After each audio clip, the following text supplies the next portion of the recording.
ਜੀ ਅਸਲਾਮ ਵਾਲੇकुम।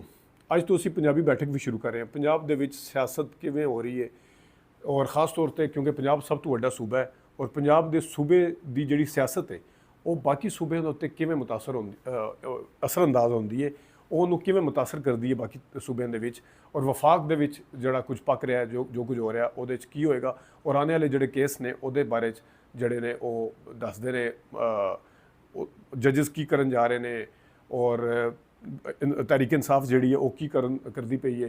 ਤਹਿਰੀਕ ਇਨਸਾਫ ਨੂੰ ਸਭ ਤੋਂ ਪਹਿਲੇ ਅਗਰ ਅਸੀਂ ਡਿਸਕਸ ਕਰੀਏ ਜੱਜਾਂ ਦੇ ਉੱਤੇ, ਤਹਿਰੀਕ ਇਨਸਾਫ ਨੂੰ ਚੀਫ ਜਸਟਿਸ ਦੇ ਉੱਤੇ ਕਾਫੀ ਇਤਰਾਜ਼ ਹੈਗੇ ਨੇ।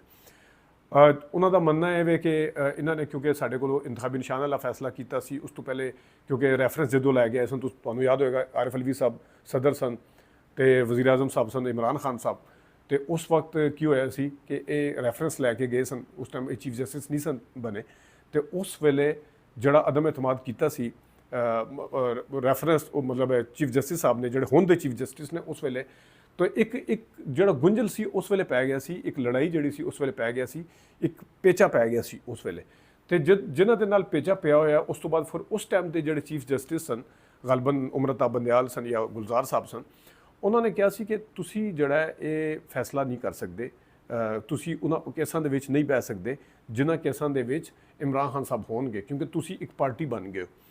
ਤੇ ਹੁਣ ਪੀਟੀਆਈ ਜਿਹੜੀ ਹੈ ਉਹ ਇਤਰਾਜ਼ ਕਰਦੀ ਪਈ ਹੈ ਚੀਫ ਜਸਟਿਸ ਸਾਹਿਬ ਦੇ ਉੱਤੇ। ਉਹੀ ਚੀਫ ਜਸਟਿਸ ਨੇ ਜਿਨ੍ਹਾਂ ਦੇ ਉਸ ਵਕਤ ਦੇ ਚੀਫ ਜਸਟਿਸ ਨੇ ਕਿਹਾ ਸੀ ਕਿ ਤੁਸੀਂ ਇੱਕ ਪਾਰਟੀ ਬਣ ਗਏ ਹੋ। ਫਿਰ ਉਸ ਤੋਂ ਬਾਅਦ ਪੇ ਦਰ ਪੇ ਫੈਸਲੇ ਆਏ ਨੇ, ਉਹਦੇ 'ਚ ਸਭ ਤੋਂ ਵੱਡਾ ਫੈਸਲਾ ਇੰਤਖਾਬੀ ਨਿਸ਼ਾਨ ਦਾ ਸੀ ਜਿਹਨੂੰ ਖੁਦ ਵਕਲਾ ਬਰਾਦਰੀ ਜਿਹੜੀ ਹੈ ਔਰ ਜਿਹਨੂੰ ਖੁਦ ਜਿਹੜੇ ਬਾਕੀ ਜੱਜਸ ਨੇ ਉਹ ਕਹਿੰਦੇ ਨੇ ਕਿ ਇਹ ਪੀਟੀਆਈ ਦੇ ਨਾਲ ਤਹਿਰੀਕ ਇਨਸਾਫ ਦੇ ਨਾਲ ਜ਼ਿਆਦਤੀ ਹੋਈ ਹੈ। ਤੇ ਹੁਣ ਤੁਸੀਂ ਮੈਨੂੰ ਦੱਸੋ ਕਿ ਇਹ ਕੇਸ ਦੇ ਵਿੱਚ ਉਹਨਾਂ ਨੂੰ ਬਹਿਣਾ ਚਾਹੀਦਾ ਜਾਂ ਨਹੀਂ ਬਹਿਣਾ ਚਾਹੀਦਾ। ਹਾਲਾਂਕਿ ਚੀਫ ਜਸਟਿਸ ਮੋਹਤਰਮ ਸਾਹਿਬ ਨੇ ਜਿਸ ਟਾਈਮ ਆਪਣਾ ਕੇਸ ਲੱਗਿਆ ਤੇ ਸੀ ਪ੍ਰਾਪਰਟੀ ਵਾਲਾ, ਲੰਡਨ ਦੀ ਪ੍ਰਾਪਰਟੀ ਵਾਲਾ ਜਿਹੜਾ ਸੀ, ਬਾਅਦ 'ਚ ਉਹ ਜਿੱਤ ਵੀ ਗਏ ਸਨ, ਉਹਨਾਂ ਦੇ ਵਿੱਚ ਫੈਸਲਾ ਵੀ ਆ ਗਿਆ ਸੀ ਉਹਨਾਂ ਦੇ ਹੱਕ ਦੇ ਵਿੱਚ। ਲੇਕਿਨ ਉਹਨਾਂ ਨੇ ਖੁਦ ਦੋ ਜੱਜਾਂ ਦੇ ਉੱਤੇ ਇਤਰਾਜ਼ ਕੀਤਾ ਸੀ ਕਿ ਅਗਰ ਇਹ ਜੱਜ ਮੇਰੇ ਕੇਸ ਸੁਣਦੇ ਨੇ ਔਰ ਮੈਂ ਇਸ ਕੇਸ ਦੇ ਨਤੀਜੇ 'ਚ ਹਟ ਜਾਂਦਾ ਵਾਂ, ਪਿੱਛੇ ਹਟ ਜਾਂਦਾ ਵਾਂ, ਤਾਂ ਮੁਸਤਕਬਲ ਵਿੱਚ ਇਹਨਾਂ ਨੂੰ ਫਾਇਦਾ ਹੋਏਗਾ ਕਿਉਂਕਿ ਮੈਂ ਜਿਹੜਾ ਚੀਫ ਜਸਟਿਸ ਬਣਨਾ ਹੈ ਉਹਦੀ ਬਜਾਏ ਇਹ ਜਲਦੀ ਬਣ ਜਾਣਗੇ ਚੀਫ ਜਸਟਿਸ। ਠੀਕ ਹੈ, ਤੇ ਇਹ ਤੇ ਉਹਨਾਂ ਨੇ ਇਤਰਾਜ਼ ਕੀਤਾ ਚੀਫ ਜਸਟਿਸ ਸਾਹਿਬ ਨੇ। ਲੇਕਿਨ ਜਿਸ ਟਾਈਮ ਉਹਨਾਂ ਜੱਜਾਂ ਨੇ ਆਪਣੇ ਆਪ ਨੂੰ ਰਿਕਿਊਜ਼ ਕਰ ਲਿੱਤਾ, ਰਿਕਿਊਜ਼ ਕਰਨ ਦਾ ਮਤਲਬ ਹੁੰਦਾ ਕਿ ਪਿੱਛੇ ਹਟਾ ਲਿਆ। ਉਹਨਾਂ ਨੇ ਕਿਹਾ ਠੀਕ ਹੈ ਜੀ ਤੁਹਾਡਾ ਇਹ ਇਤਰਾਜ਼ ਹੈਗਾ ਤੇ ਅਸੀਂ ਸੁਣਦੇ ਹੀ ਨਹੀਂ ਹਾਂ। ਠੀਕ ਹੈ, ਤੇ ਉਹ ਚੀਫ ਜਸਟਿਸ ਸਾਹਿਬ ਦਾ ਜਿਹੜਾ ਉਸ ਟਾਈਮ ਅਗਰ ਇੱਕ ਮੈਰਿਟ ਦੇ ਉੱਤੇ ਇਤਰਾਜ਼ ਹੈਗਾ ਸੀ ਤੇ ਲੇਕਿਨ ਉਹਨਾਂ ਸਲਾਮ ਹੈ ਉਹਨਾਂ ਨੂੰ ਵੀ ਜੱਜਾਂ ਨੂੰ ਕਿ ਜਿਨ੍ਹਾਂ ਨੇ ਇਤਰਾਜ਼ ਦੇ ਬਾਅਦ ਆਪਣੇ ਆਪ ਨੂੰ ਲਹਿਦਾ ਵੱਖਰੇ ਕਰ ਲਿੱਤਾ, ਉਸ ਕੇਸ ਤੋਂ ਲਹਿਦਾ ਕਰ ਲਿੱਤਾ। ਔਰ ਇਹ ਪਰਸੋਂ ਤਰਸੋਂ ਦੀ ਗੱਲ ਹੈ, ਖਬਰ ਮਨੀਕਾ ਸਾਹਿਬ ਨੇ ਕਿਹਾ ਜੀ ਇੱਦਤ ਵਾਲਾ ਜਿਹੜਾ ਕੇਸ ਸੀ ਬੁਸ਼ਰਾ ਬੀਬੀ ਵਾਲਾ, ਉਹਨਾਂ ਨੇ ਕਿਹਾ ਕਿ ਇਹ ਜੱਜ ਜਿਹੜਾ ਮੇਰਾ ਕੇਸ ਨਹੀਂ ਸੁਣ ਸਕਦਾ ਕਿਉਂਕਿ ਮੈਨੂੰ ਇਹਨਾਂ 'ਤੇ ਇਤਬਾਰ ਹੀ ਨਹੀਂ ਹੈਗਾ। ਹਾਲਾਂਕਿ ਕੇਸ ਦਾ ਫੈਸਲਾ ਵੀ ਹੋ ਚੁੱਕਿਆ ਸੀ, ਸਾਰੀ ਹੀਅਰਿੰਗ ਵੀ ਹੋ ਚੁੱਕੀ ਸੀ, ਉਹ ਮਹਿਫੂਜ਼ ਹੋ ਗਿਆ ਸੀ ਸਾਰਾ ਫੈਸਲਾ। ਉਹਨਾਂ ਨੇ ਸਿਰਫ ਸੁਣਾਉਣਾ ਸੀ। ਉਹ ਬਣਾ ਬਣਾਇਆ ਫੈਸਲਾ ਬਿਲਕੁਲ ਜਿਹੜਾ ਲਿਖਿਆ ਹੁੰਦਾ ਸੀ ਯਾਨੀ ਕਿ ਤਿਆਰ ਸੀ, ਉਹ ਰੋਕ ਲਿੱਤਾ ਗਿਆ ਕਿਉਂਕਿ ਉਹਨਾਂ ਨੇ ਕਿਹਾ ਜੱਜ ਉੱਤੇ ਇਤਰਾਜ਼ ਹੈ। ਤਾਂ ਜੱਜ ਸਾਹਿਬ ਨੇ ਕਿਹਾ ਠੀਕ ਹੈ ਫਿਰ ਅਸੀਂ ਪਿੱਛੇ ਹਟ ਜਾਂਦੇ ਹਾਂ। ਹੁਣ ਦੇਖ ਲਓ ਉਹ ਪਿੱਛੇ ਹਟ ਗਏ।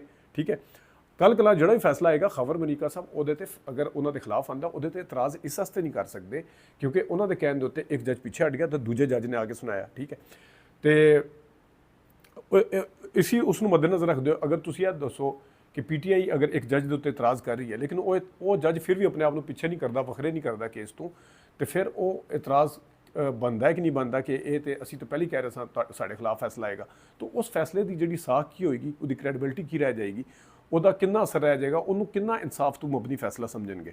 ਇਹ ਜਿਹੜਾ ਚੀਜ਼ਾਂ ਨੇ ਇਹ ਬਹੁਤ ਜ਼ਿਆਦਾ ਜ਼ਰੂਰੀ ਨੇ ਵੇਖਣੀਆਂ ਕਿ ਇਹਦੇ 'ਚ ਮਤਲਬ ਹੈ ਕਿ ਉਹਦੇ ਤਰੀਕੇ ਇਨਸਾਫ ਦੇ ਕੋਲ ਗੱਲਾਂ ਕਰਨ ਵਾਸਤੇ ਬਿਲਕੁਲ ਉਸੇ ਤਰ੍ਹਾਂ ਜਿਸ ਤਰ੍ਹਾਂ ਨਵਾਜ਼ ਸ਼ਰੀਫ ਸਾਹਿਬ ਦੇ ਕੋਲ ਸੀ ਕਿ ਇਜਾਜ਼ੁਲ ਅਹਿਸਨ ਸਾਹਿਬ ਮੇਰੇ ਖਿਲਾਫ ਸਨ, ਇਜਾਜ਼ੁਲ ਅਹਿਸਨ ਸਾਹਿਬ ਨਿਗਰਾਨ ਜੱਜ ਲੱਗੇ ਦੇ ਸਨ, ਇਜਾਜ਼ੁਲ ਅਹਿਸਨ ਸਾਹਿਬ ਇਹ ਕਰਦੇ ਸਨ। ਤਾਂ ਜਿਸ ਤਰ੍ਹਾਂ ਨਵਾਜ਼ ਸ਼ਰੀਫ ਸਾਹਿਬ ਅੱਜ ਤੱਕ ਉਹਦੇ 'ਤੇ PMLN ਅੱਜ ਤੱਕ ਰੌਲਾ ਪਾਉਂਦੀ ਹੈ, ਸ਼ੋਰ ਕਰਦੀ ਹੈ, ਇਸੇ ਤਰ੍ਹਾਂ PTI ਵੀ ਸ਼ੋਰ ਕਰੇਗੀ, ਰੌਲਾ ਪਾਏਗੀ। ਉਸ ਫੈਸਲੇ ਨੂੰ ਉਸ ਤਰ੍ਹਾਂ ਸ਼ਾਇਦ ਨਹੀਂ ਲਿੱਤਾ ਜਾਏਗਾ। ਔਰ ਫਿਰ ਦੂਜੀ ਗੱਲ, ਇਹਨਾਂ ਨੇ ਲਾਈਵ ਕਵਰੇਜ ਤੋਂ ਵੀ ਮਨਾ ਕੀਤਾ ਦਿਖਾਉਣ ਤੋਂ। ਲਾਈਵ ਕਵਰੇਜ ਦੇ ਵਿੱਚ ਹਾਲਾਂਕਿ ਇਸੇ ਕੇਸ ਦੀ ਲਾਈਵ ਕਵਰੇਜ ਹੋਈ ਸੀ 14 ਮਈ ਨੂੰ, ਜਾਂ ਤਾਂ ਹੋਈ ਨਾ ਹੋਵੇ। ਪਹਿਲੇ ਉਹਨਾਂ ਨੇ ਕਿਹਾ ਜੀ ਇਸ ਕੇਸ ਦੀ ਹੋਣੀ ਨਹੀਂ ਚਾਹੀਦੀ, ਤਾਂ ਪਹਿਲੇ ਉਹ ਫਿਰ 14 ਮਈ ਨੂੰ ਕਿਉਂ ਵਿਖਾਈ ਸੀ। ਤੇ ਅਗਰ ਤੁਸੀਂ ਵਿਖਾਉਂਦੇ ਹੋ ਇਮਰਾਨ ਖਾਨ ਸਾਹਿਬ ਨੂੰ ਬਈ ਇਮਰਾਨ ਖਾਨ ਸਾਹਿਬ ਦੇ ਉੱਤੇ ਇਤਰਾਜ਼ ਹੈ ਕਿ ਆਣ ਕੇ ਬੋਲਣਗੇ ਸਿਆਸੀ ਗੱਲਾਂ ਕਰਨਗੇ, ਸਿਆਸਤਦਾਨ ਹੈ, ਲੀਡਰ ਹੈ, ਕੋਈ ਸਿਆਸਤ ਹਰ ਪਾਸੇ ਸਿਆਸਤਦਾਨ ਦੀ ਔਰ ਪਾਰਲੀਮੈਂਟ ਦੀ ਬੜਾਈ ਵਾਸਤੇ ਚੀਫ ਜਸਟਿਸ ਸਾਹਿਬ ਐਡੇ ਮਤਲਬ ਹੈ ਪ੍ਰੈਕਟਿਸ ਐਂਡ ਪ੍ਰੋਸੀਜਰ ਬਿੱਲ ਦੇ ਉੱਤੇ ਵੀ ਉਹਨਾਂ ਨੇ ਕਿਹਾ ਕਿ ਪਾਰਲੀਮੈਂਟ ਸਭ ਤੋਂ ਵੱਡੀ ਹੈ। ਤੇ ਪਾਰਲੀਮੈਂਟ ਕੌਣ ਬਣਾਉਂਦਾ? ਸਿਆਸਤਦਾਨ ਬਣਾਉਂਦਾ।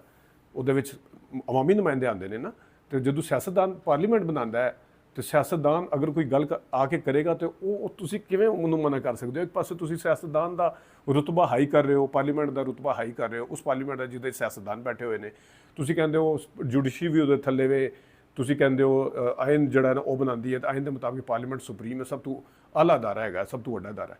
ਤੇ ਜਦੋਂ ਪਾਰਲੀਮੈਂਟ ਨੂੰ ਬਣਾਉਂਦਾ ਕੌਣ ਹੈ? ਸਿਆਸਤਦਾਨ। ਤੇ ਇਹ ਕਿਵੇਂ ਹੋ ਸਕਦਾ ਹੈ ਕਿ ਜਿਹੜੇ ਜੱਜ ਸਾਹਿਬ ਕਹਿ ਰਹੇ ਹੋਣ ਕਿ ਪਾਰਲੀਮੈਂਟ ਸੁਪਰੀਮ ਉਹ ਸਿਆਸਤਦਾਨ ਕਿਉਂਕਿ ਬਣਾਉਂਦੇ ਨੇ ਅਵਾਮੀ ਨੁਮਾਇੰਦੇ, ਉਹੀ ਵਾਲਾ ਅਵਾਮੀ ਨੁਮਾਇੰਦਾ ਪਾਕਿਸਤਾਨ ਦੀ ਇੱਕ ਵੱਡੀ ਪਾਰਟੀ ਦਾ ਲੀਡਰ ਅਗਰ ਆ ਕੇ ਬਹੇਗਾ ਤਾਂ ਤੁਸੀਂ ਕਹੋ ਨਹੀਂ ਸਿਆਸਤਦਾਨ ਆ ਗਿਆ ਜੀ, ਉਹ ਸਿਆਸੀ ਗੱਲਾਂ ਕਰੇਗਾ। ਮਤਲਬ ਹੈ ਪਾਰਲੀਮੈਂਟ ਦੇ ਵਿੱਚ ਤਾਂ ਸਿਆਸੀ ਗੱਲਾਂ ਹੀ ਹੁੰਦੀਆਂ ਨੇ ਨਾ। ਤੇ ਪਾਰਲੀਮੈਂਟ ਅਗਰ ਸੁਪਰੀਮ ਹੋ ਸਕਦੀ ਹੈ, ਪਾਰਲੀਮੈਂਟ ਦੀ ਹਰ ਚੀਜ਼ ਪ੍ਰੋਟੈਕਟਿਡ ਹੋ ਸਕਦੀ ਹੈ, ਉਸੇ ਬੰਦੇ ਨੇ ਆ ਕੇ ਉੱਧਰ ਤਕਰੀਰ ਕਰਨੀ ਹੈ। ਤੁਹਾਨੂੰ ਕੋਈ ਅਕਲ ਸਮਝ ਆਉਂਦੀ ਹੈ ਇਸ ਚੀਜ਼ ਦੀ? ਮਤਲਬ ਇਸ ਚੀਜ਼ ਨੂੰ ਤੁਸੀਂ ਹਜ਼ਮ ਕਰਨ ਵਾਸਤੇ ਤਿਆਰ ਹੋ ਗਏ ਹੋ ਕਿ ਤੁਸੀਂ ਸਿਆਸਤਦਾਨ ਨੂੰ ਸਿਆਸਤ ਕਰਨ ਤੋਂ, ਉਹ ਫਿਰ ਇੱਥੇ ਵੱਡੇ ਵੱਡੇ ਅਦਾਰਿਆਂ ਦੇ ਸਾਰੇ ਸਰਬਰਾਹ ਆਉਂਦੇ ਨੇ, ਵੱਡੀ ਵੱਡੀ ਗੱਲਾਂ ਕਰਦੇ ਨੇ, ਉਹ ਸਿਆਸਤਦਾਨਾਂ ਦੇ ਡੋਮੇਨ ਦੇ ਵਿੱਚ ਵੜਦੇ ਨੇ, ਵਿੱਚ ਘੁਸਦੇ ਨੇ ਉੱਥੇ ਜਾ ਕੇ ਤੇ ਉਹ ਗੱਲਾਂ ਕਰਦੇ ਨੇ ਸਾਰਾ ਕੁਝ। ਤੇ ਉਸ ਟਾਈਮ ਤੇ ਸਾਰਾ ਕੁਝ ਹਜ਼ਮ ਹੋ ਜਾਂਦਾ। ਉਹ ਟੀਵੀ ਦੇ ਉੱਤੇ ਆਉਂਦੇ ਨੇ, 2-2 ਘੰਟੇ ਦੀ ਟਾਕ ਕਰਦੇ ਨੇ, ਸਾਰਾ ਕੁਝ ਕਰਾ ਕੇ ਚਲੇ ਜਾਂਦੇ ਨੇ। ਉੱਥੇ ਤੇ ਕੋਈ ਨਹੀਂ ਕਿਸ ਨੂੰ ਮਨਾ ਕਰਦਾ। ਤੇ ਜਦੋਂ ਇੱਕ ਪਾਰਟੀ ਹੈਗੀ ਹੈ ਔਰ ਉਹ ਉਸ ਪਾਰਟੀ ਦਾ ਬਕਾਇਦਾ ਲੀਡਰ ਹੈ, ਉਸ ਪਾਰਟੀ ਦਾ ਆਪੋਜੀਸ਼ਨ ਲੀਡਰ ਪਾਰਲੀਮੈਂਟ ਵਿੱਚ ਬੈਠੇ ਦਾ ਹੈ, ਉਹਦੇ ਕੇਸ ਲੱਗੇ ਦੇ ਨੇ, ਉਹਨਾਂ ਨੇ ਧਾਂਦਲੀ ਦੇ ਇਲਜ਼ਾਮ ਲਾਏ, ਤਾਂ ਇਹ ਲਾਈਵ ਕਵਰੇਜ ਵਾਲੀ ਕੋਈ ਸਮਝ ਨਹੀਂ ਆਈ। ਤੀਸਰਾ ਜਿਹੜਾ ਅਹਿਮ ਇਸ਼ੂ ਹੈਗਾ ਉਹ ਹੈ ਪੀਟੀਆਈ ਦੇ ਨਾਲ। ਕਿਆ ਇਮਰਾਨ ਖਾਨ ਦੇ ਨਾਲ ਸਾਰੇ ਖਲੋਤੇ ਹੋਏ ਨੇ ਪੀਟੀਆਈ ਦੇ ਬੰਦੇ? ਕਿਆ ਇਮਰਾਨ ਖਾਨ ਸਾਹਿਬ ਜਿਹੜੇ ਨੇ ਉਹ ਜਿਸ ਤਰ੍ਹਾਂ ਉਹਨਾਂ ਨੇ ਟਵੀਟ ਦੇ ਵਾਲੇ ਨਾਲ ਗੱਲ ਕੀਤੀ ਜਿਹੜੀ 1971 ਵਾਲੀ, ਉਹਦੇ ਤੇ ਸਾਰੇ ਖਲੋਤੇ ਨੇ, ਉਹਦੇ ਤੇ ਗੱਲ ਕਰਦੇ ਪਏ ਨੇ ਸਾਰੇ। ਮਤਲਬ ਹੈ ਕਿ ਉਹ ਇਮਰਾਨ ਖਾਨ ਸਾਹਿਬ ਦੇ ਮੌਕਫ ਦੇ ਉੱਤੇ ਖਲੋਤੇ ਨੇ ਕਿਉਂਕਿ ਗੌਰ ਸਾਹਿਬ ਨੇ ਆ ਕੇ ਕਿਹਾ ਸੀ ਉਹਨਾਂ ਦੇ ਕੋਲ ਮੋਬਾਈਲ ਨਹੀਂ ਹੈਗਾ ਤੇ ਉਹਨਾਂ ਦਾ ਟਵੀਟ ਉਹਨਾਂ ਨੇ ਕੀਤੀ ਨਹੀਂ। ਤੇ ਫਿਰ ਤੇ ਚਾਹੀਦਾ ਤੇ ਇਹ ਸੀ ਨਾ ਕਿ ਇਮਰਾਨ ਖਾਨ ਸਾਹਿਬ ਆ ਕੇ ਕਹਿੰਦੇ ਕਿ ਬਿਲਕੁਲ ਗੌਰ ਸਾਹਿਬ ਠੀਕ ਕਹਿ ਰਹੇ ਨੇ। ਪਰ ਇਮਰਾਨ ਖਾਨ ਸਾਹਿਬ ਨੇ ਅਗਲੇ ਦਿਨ ਆ ਕੇ ਨਵੀਂ ਗੱਲ ਕਰ ਦਿੱਤੀ। ਉਹਨਾਂ ਕਿਹਾ ਜੀ ਉਹ ਟਵੀਟ ਠੀਕ ਸੀ। ਉਹਨਾਂ ਕਿਹਾ ਸੋਸ਼ਲ ਮੀਡੀਆ ਮੇਰੀ ਤਾਕਤ ਹੈ। ਹੁਣ ਰਊਫ ਹਸਨ ਸਾਹਿਬ ਕਹਿ ਰਹੇ ਨੇ ਸੋਸ਼ਲ ਮੀਡੀਆ ਵਾਲਿਆਂ ਨੂੰ ਅਸੀਂ ਪੁੱਛਾਂਗੇ ਇਹਨਾਂ ਕਿੱਥੋਂ ਆਈ ਟਵੀਟ। ਤੇ ਉਹ ਆ ਕੇ ਕਹਿੰਦੇ ਨੇ ਜਨਾਬ ਸਾਹਿਬ ਇਮਰਾਨ ਖਾਨ ਸਾਹਿਬ ਕਿ ਅਸੀਂ ਤਾਂ ਸੋਸ਼ਲ ਮੀਡੀਆ ਤੇ ਮੇਰੀ ਤਾਕਤ ਹੈਗੀ। ਮਤਲਬ ਇੱਕ ਜਿਹੜਾ ਬਾਹਰ ਬੰਦਾ ਬੈਠਾ ਉਹ ਪੁੱਛਦਾ ਪਿਆ ਇੰਜ ਕਰਨਾ, ਅਸੀਂ ਪੁੱਛ ਕੇ ਦੱਸਣਾ ਹੈ ਕਿ ਉਹ ਇਹ ਸੋਸ਼ਲ ਮੀਡੀਆ 'ਚ ਕੌਣ ਸੀ, ਕਿਹਨੇ ਕੀਤਾ ਸੀ ਸਾਰਾ ਕੁਝ। ਤੇ ਜਿਹੜਾ ਲੀਡਰ ਹੈ ਉਹ ਕੀ ਕਹੀ ਜਾ ਰਿਹਾ? ਉਹ ਕਹੀ ਜਾ ਰਿਹਾ ਕਿ ਠੀਕ ਹੈ ਜੀ ਸੋਸ਼ਲ ਮੀਡੀਆ ਤਾਕਤ ਹੈਗੀ ਹੈ ਤੇ ਮੈਂ ਤੇ ਉਹ ਪੈਰਲਲ ਕੰਪੈਰੀਜ਼ਨ ਇੱਕ ਮੁਆਜ਼ਨਾ ਤਿਆਰ ਕਰੋ ਜਿਹੜਾ 1971 'ਚ ਹੋਇਆ ਸੀ ਅੱਜ ਦਾ, ਉਹ ਮੈਂਡੇਟ ਦੇ ਵਾਲੇ ਨਾਲ ਨਾ ਕਿ ਉਸ ਟਾਈਮ ਵੱਡੀ ਪਾਰਟੀ ਕਿਹੜੀ ਹੈਗੀ ਸੀ ਜਿਸ ਟਾਈਮ ਮਸ਼ਰਕੀ ਪਾਕਿਸਤਾਨ ਬਣਿਆ ਸੀ ਤੇ ਸ਼ੇਖ ਮੁਜੀਬ ਦੀ ਸੀ, ਉਹਨਾਂ ਨੂੰ ਮੈਂਡੇਟ ਨਹੀਂ ਸੀ ਦਿੱਤਾ, ਭੁੱਟੋ ਨੂੰ ਦੇ ਦਿੱਤਾ ਸੀ। ਤੇ ਇਸੇ ਤਰ੍ਹਾਂ ਇਹ ਜਿਹੜਾ ਇਸ ਟਾਈਮ ਚੱਲ ਰਿਹਾ ਮਾਮਲਾ, ਤੇ ਇਹ ਜਿਹੜੇ ਮਾਮਲਾਤ ਨੇ ਇਹ ਹੁਣ ਅਸੀਂ ਤੁਹਾਡੇ ਨਾਲ ਰੈਗੂਲਰ ਡਿਸਕਸ ਕਰਿਆ ਕਰਾਂਗੇ ਔਰ ਬੜੇ ਆਸਾਨ ਤਰੀਕੇ ਨਾਲ ਡਿਸਕਸ ਕਰਿਆ ਕਰਾਂਗੇ ਤਾਂ ਕਿ ਤੁਹਾਨੂੰ ਪਤਾ ਲੱਗੇ ਕਿ ਇਹਦੇ ਵਿੱਚ ਇਸ ਟਾਈਮ ਪੰਜਾਬ ਦੇ ਵਿੱਚ ਕੀ ਹੋ ਰਿਹਾ ਹੈ ਔਰ ਪੰਜਾਬ ਦੇ ਜੋ ਵੱਡੇ ਵੱਡਾ ਜਿਹੜਾ ਉਹ ਸਾਰਿਆਂ ਤੋਂ ਵਫਾਕ ਉਹ ਕੀ ਕਰਦਾ ਪਿਆ ਤੇ ਬਾਕੀ ਸੂਬੇ ਜਿਹੜੇ ਨੇ ਉਹ ਕੀ ਸੋਚਦੇ ਪਏ ਨੇ ਇਸ ਮਾਮਲੇ ਦਾ। ਇਹ ਤਾਂ ਤੁਸੀਂ ਆਪਣਾ ਢੇਰ ਸਾਰਾ ਖਿਆਲ ਰੱਖਣਾ ਤੇ ਸੌਂ ਜਾਓ ਹੁਣ ਤੇ ਉਸ ਤੋਂ ਬਾਅਦ ਕੱਲ੍ਹ ਮਿਲਾਂਗੇ। ਅੱਲਾ ਹਾਫਿਜ਼।